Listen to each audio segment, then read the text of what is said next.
Ito na po. Natago na lugod. Oh guys,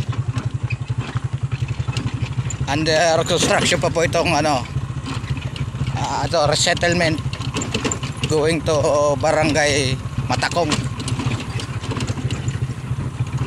Ito po yung dating tinatawag na Padilla Highway, ngayon to be continue na.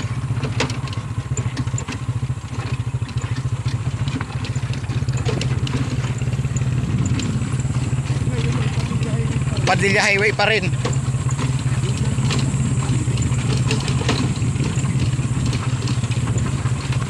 For 1 minute lang.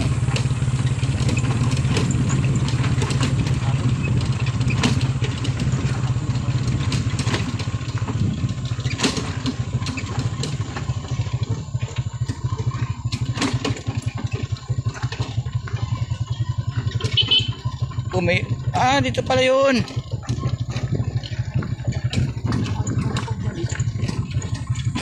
Magparigas ka mo dyan. Meron pala dyan. Diyan pala yun. May bilyaran pati. Ang likod naman na nagbibideo. Grabe. Ang likod ni Al. Yeah, di man ako nagbibideo.